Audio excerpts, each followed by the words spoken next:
기후변화로 인한 식량 얘기를 우리가 좀 많이 했는데 이제 조금 얘기를 바꿔서 기후변화가 여러분들의 이제 여가 생활에도 영향을 끼칠 수 있습니다. 자연이 인간에게 허락한 스포츠 중에 가장 빨리 사라질 게 뭘까요? 달리기? 서핑 아니야? 서핑? 그거 양궁 상어 올려놨는데 상어가 없어. 창조적이다. 정말 창조적이다. 비싸서. 어떻게 보면 그런 것들은 좀 힘들지만 하거나 대체할 수 있을 것 같아요. 근데 완전히 사라질지도 모르는 운동은 바로 스키죠.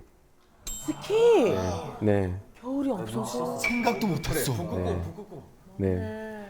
그러면 이런 얘기를 하시는 분들이 있어요. 우리가 그럼 인공눈을 뿌려서 하면 되지 않나요? 근데 인공눈을 뿌리는 것도 조건이 있어요. 어느 정도 추운 날씨와 습도가 유지가 돼야 되는데 그걸 만족 못 하는 거예요.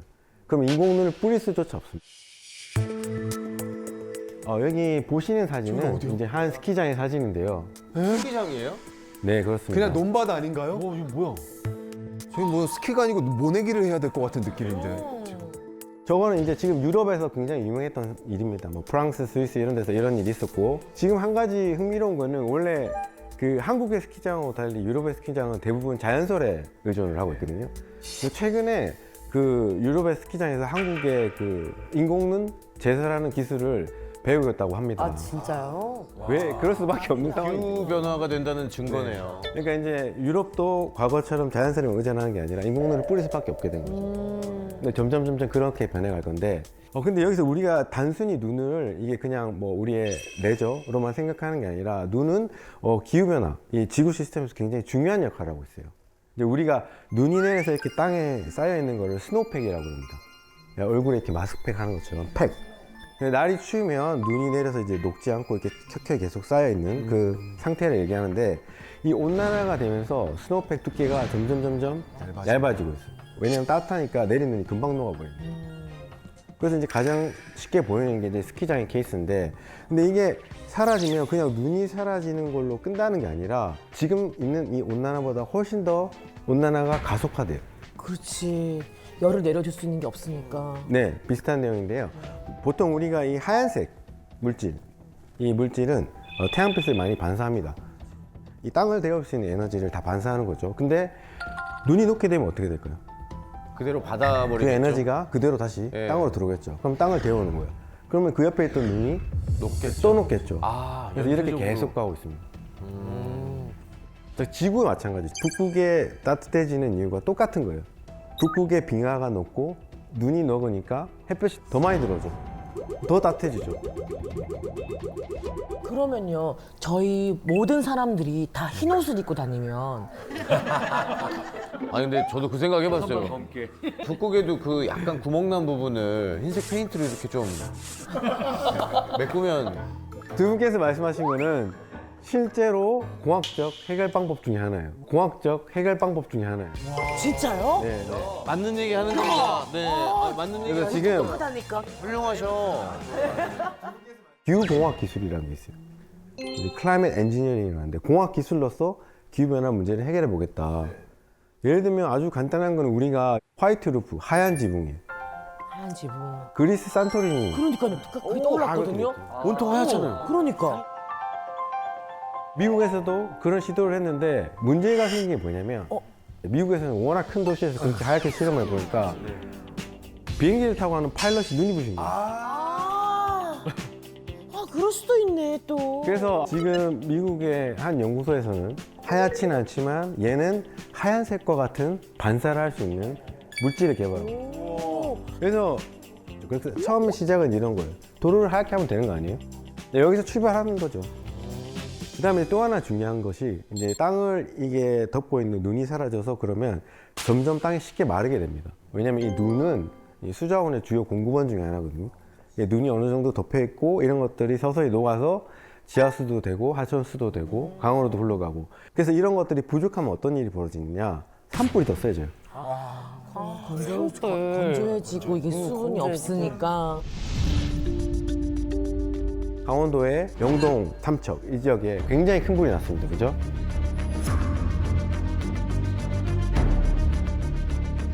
헬기로 막 물 나르고. 근데 그게 왜 그렇게 큰 불이 날 수밖에 없었느냐? 지난 한 70, 80년에 영동 지역의 기상 레코드를 보면 엄청나게 가물어 있었어요. 나무가 다 말라 있어. 그렇죠. 마른 장작이 되어 있는 거예요. 그래서 스노우팩이 사라지게 되면 이런 것들을 조절할 수가 없게 돼요. 또 하나 중요한 점은 얘네들은 보온 역할도 합니다. 겨울에 쌓여 있으면.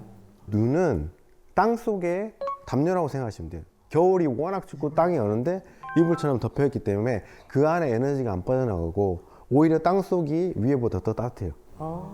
그러면 그 안에서 그 겨울을 날 수 있는 뭐 곤충, 동물들이 버틸 수가 있는 거죠. 자, 그러면 그게 사라진다. 추운데 담요 걷어내면 어떻게 되죠? 꽝꽝 얼겠죠. 예. 그래서 바로 생물 다양성까지 문제가 생기는 그런 일이 벌어지게 되는 거죠. 단순히 기후변화로 눈이 사라진다는 거는 좋아하는 스키가 사라진다는 차원이 아니라 더 큰 문제들이 하나씩 추가적으로 발생할 수 있다. 그러니까 이제 우리가 이런 것들을 앞으로 이제 조금 신경 써서 봐야 되겠죠. 2024년 올 7월에 열리게 될 그 파리 올림픽 선수촌의 실제 방입니다. 이게 2020년 도쿄 올림픽에 등장했던 골판지 침대 또다시 등장하게 됐죠. 그리고 보면은 에어컨이 지금 안 보여요. 빌트인도 안 돼 맞습니다. 있고. 네, 맞습니다. 왜 그러냐면 지금 보통 우리가 더위를 판단하는 지표가 있어요. WBGT라는 습도 온도가 있는데 그걸 가지고 뭐 올림픽을 할 수 있는 컨디션이 된다 안 된다 이런 것들을 판단하는 과학적 지표가 있는데 분석을 통해서 보면 실제로 2050년 정도 되면 뭐 서울 비롯해서 일단 뭐 도쿄, 아테네, 뉴욕 이런 전 세계 도시 중에 63%인 122개 도시에서는 아예 올림픽 개최가 불가능하다라고 전망을 하고 있어요. 아, 슬프다. 그래서 이제 이런 식으로 파리 올림픽 자체에서 기후변화에 대응하는 탄소 배출량을 절반으로 줄이는 기후변화 시대에 맞는 새로운 올림픽을 하겠다. 그럼 응원해야죠. 이제 우리가 이제 이런 변화를 시도하겠다 한 것이고, 그걸 선수들부터 시행을 그렇죠. 한 거네요. 선수들은 힘들겠지만 에어컨 대신 선풍기를 넣고 건물 배치를 좀 잘 해서 공기가 잘 순환되게 해서 실내 온도를 실외보다 어느 정도 6도 가까이 낮게 유지할 수 있도록 구조적으로 방법을 찾는 노력도 하고 있습니다.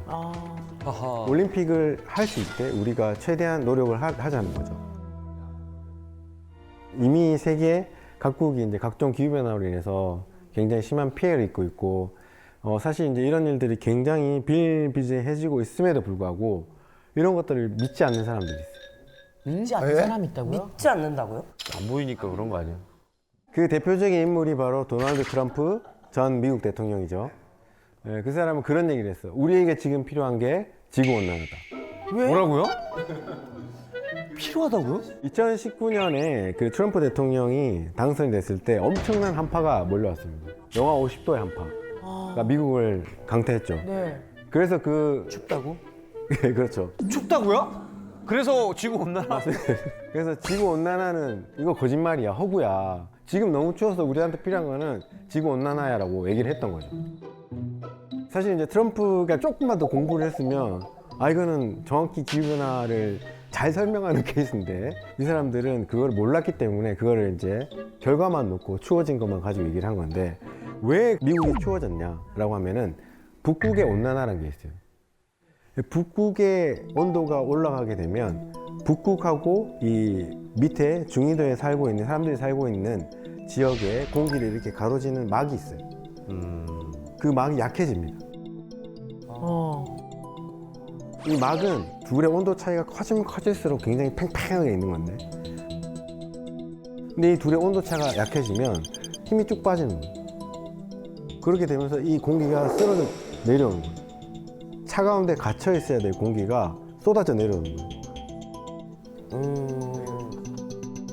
지금 한국에서도 겨울에 한파가 한 번씩 옵니다. 맞아요. 평균 기온이 높아지지만 그 한파가 오는 원인이 똑같아요. 그래서 트럼프도 이걸 좀 알았으면 이렇게 얘기를 못 했겠죠. 저도 이제 김기현 교수님께 질문 하나 드리고 싶은데, 네. 이렇게 이제 기후변화 심각하고 증거들이 이렇게 제가 볼 때는 이미 너무 많이 차고 넘치는데 트럼프처럼 이렇게 기후위기를 부정하는 사람들은 어떤 심리를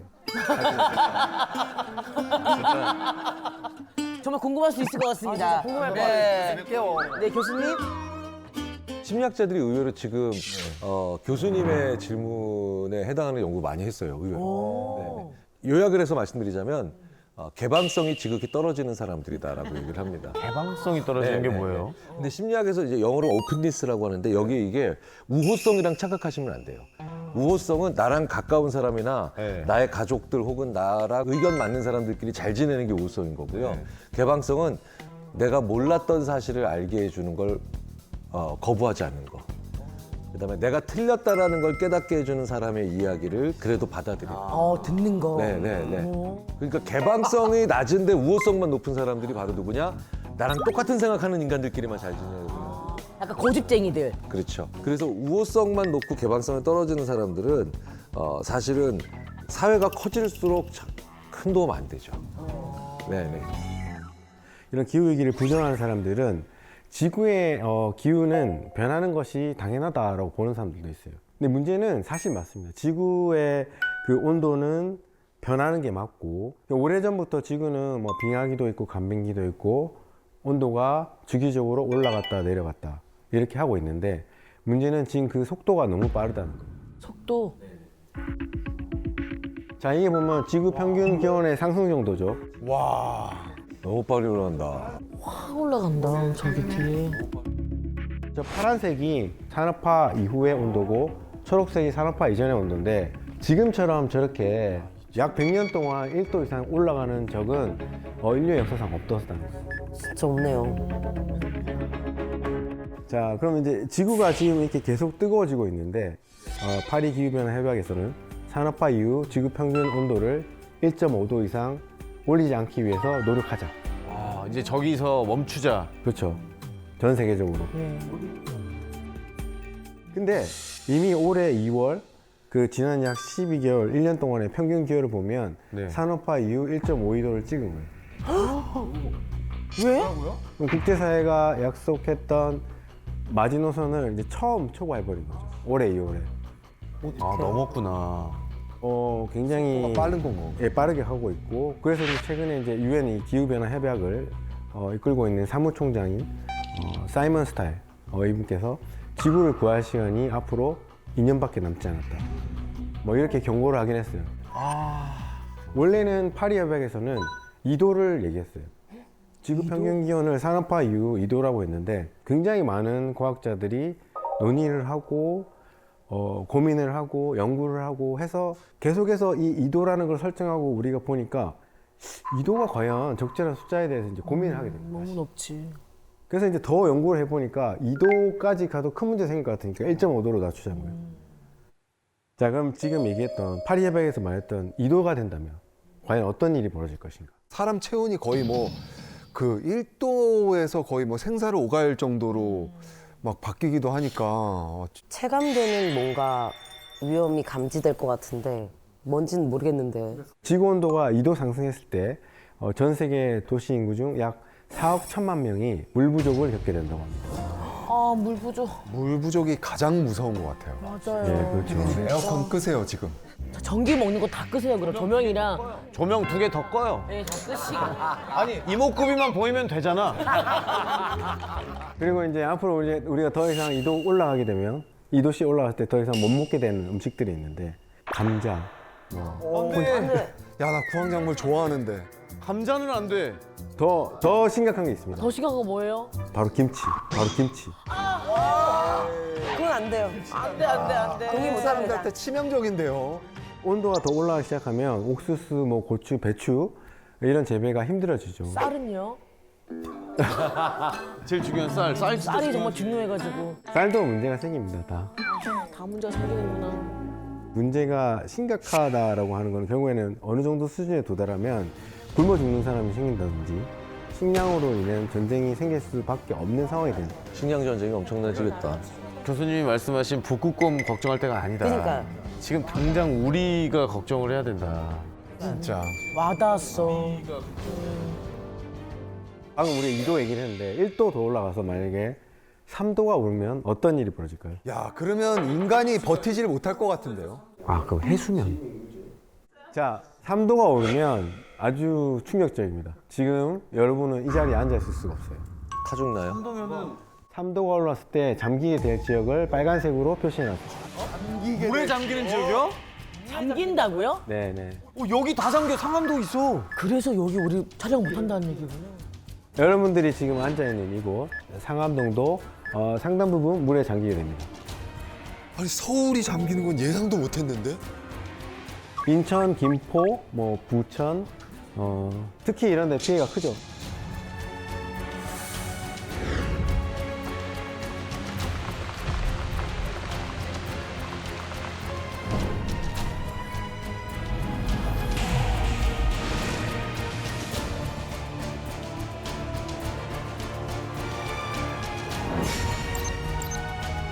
기후변화에 있어서 사실은 제일 걱정해야 될 거는 사계절의 경계가 무너지는 거예요. 이 대한민국이라는 이 나라는 사계절에 맞춰져 있어요. 그렇죠.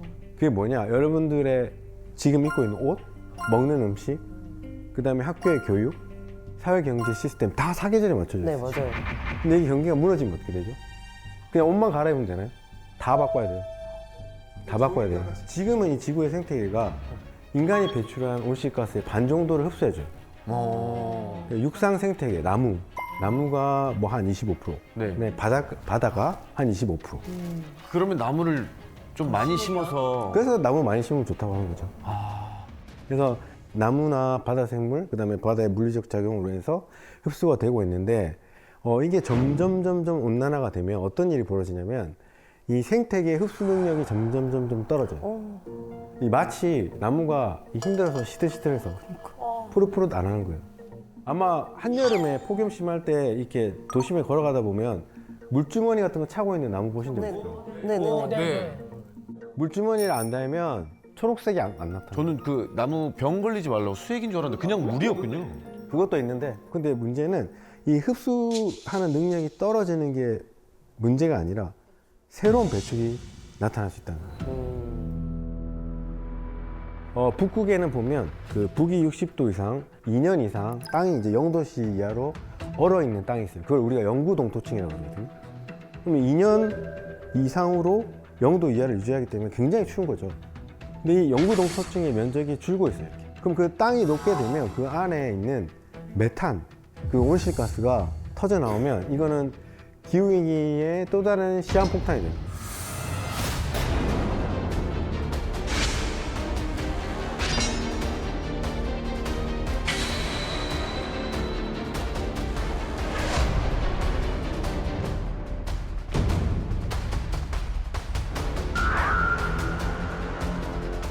이 엄청난 온실 효과를 가져오는 또 이 제본 메탄 하이드레이트라는 게 있어요. 그런 것들이 나오게 되면 오존층도 파괴하게 되고 지구 온난화도 가속하게 되고 그런 물질들이 더 많이 나오게 되면 지금 우리가 생각하는 것보다 훨씬 더 강력한 온난화, 가장 나쁜 미래를 향해서 가고 있는 거예요. 어머 어떡해. 근데 중요한 건 뭐냐면 저희가 이제 이런 것들을 과거에서부터 계속 얘기를 하면서 가장 나쁜 미래부터 1.5도에서 2도 근처에서 막아낼 수 있는 미래 이런 것들은 다 우리가 얼마만큼의 노력을 온실가스를 배출할 거냐에 따라 달라지는 거예요. 그러면 지금 우리가 그런 만화 시나리오에서 보면 현재 우리가 어디에 와 있느냐? 어디 와 있습니까? 어디 와 있습니까? 정확히 6도 라인을 따라가고 있어요. 이 속도로 계속 간다면요? 지금 우리가 가는 길은 그 6도의 시나리오를 그대로 따라가고 있어요. 우리가 우려하는 그런 6도가 2050년에 올 수도 있다라는 거예요. 아이고야 빠르다. 너무 빠르다. 근데 이런 것들이 지금 단순히 온난화뿐만 아니라 과거에 이제 역사에서 보면 우리가 그 공룡이 대멸종했던 시기에 메탄 하이드레이트의 대방출이 있었다라는 얘기도 있기 때문에 지금 앞으로 이런 일이 우리가 우려하는 사태가 계속 지속된다면 뭐 사람을 포함한 거의 대부분의 95% 이상의 생명체가 지구상에서는 멸종할 수밖에 없는 거죠. 최악의 시나리오네. 그래서 지구 온도를 낮추고 기후변화를 막아야 되기 때문에 더 큰 피해를 막고 이런 거 위해서 국가도 그렇고 기업도 그렇고 이제 온실가스 배출 관리에 엄청난 이제 투자를 하려고 하고 있는 거죠. 우리나라도 그렇고 뭐 다른 나라도 그렇고.